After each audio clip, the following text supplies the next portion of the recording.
Hello everyone, and welcome to Minute Race. My name is Michelle Chalmers, she, her, hers, and today I wanted to talk about racism, and specifically the definition.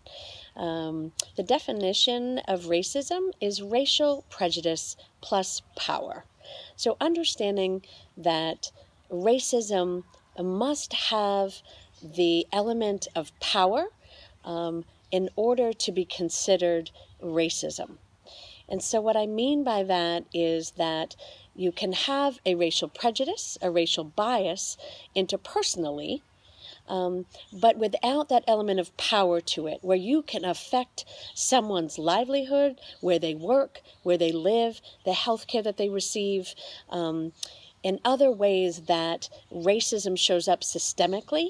And I think that's also important to understand in the definition, that racism is both interpersonal and structural and institutional. So we must understand when using the word racism or racist, that we understand that racial prejudice interpersonally can certainly show up between people of different races, and where that sense of power also is included, where your racial prejudice that you may have could affect a person of a different race in terms of the way that they can access things around them and opportunities around them, is where racism really exists, in that structure of racial prejudice plus power, to really be called racism.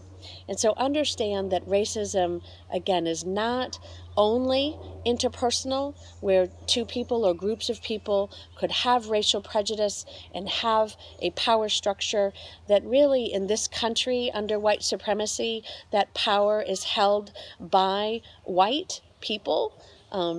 I know not all white people have the same power, but to understand it from a more structural level, that whiteness is held in power.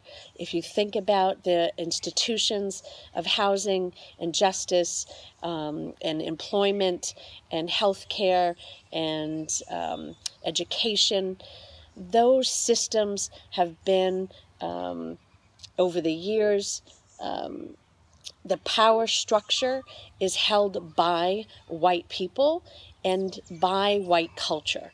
And so understanding racism as a definition, as racial prejudice plus power, that is not only interpersonal, but also systemic.